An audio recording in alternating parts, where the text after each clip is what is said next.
Retrouvez l'innovation du jour avec EDF.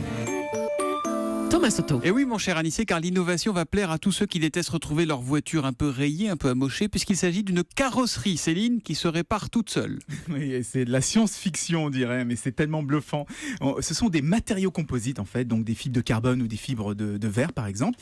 Et si on prend, je sais pas moi, des clés ou un cutter et qu'on gratte la surface, eh bien, ils réagissent un peu comme de la peau humaine, c'est-à-dire qu'il y a un petit liquide qui se met à couler, il va boucher les fissures et les crevasses, et avant de durcir au bout de quelques minutes. Ça cicatrise tout seul, en fait. Exactement. Les techniques de fabrication ont même tellement évolué sur ces matériaux que le taux de régénération dépasse parfois les 100%.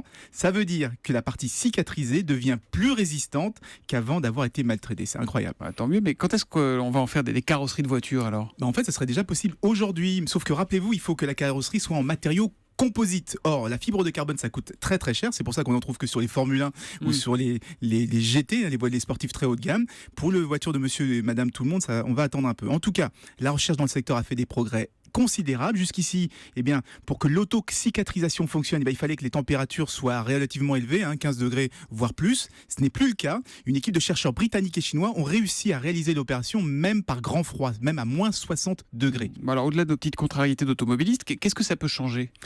Ça ouvre les portes de l'aéronautique ou du spatial, par exemple. Vous imaginez une aile d'avion qui serait percutée par un oiseau ou un satellite qui serait heurté par un débris. Eh bien, il pourrait se réparer tout seul en plein ciel malgré les températures glaciales. Il fait très froid quand même là-haut.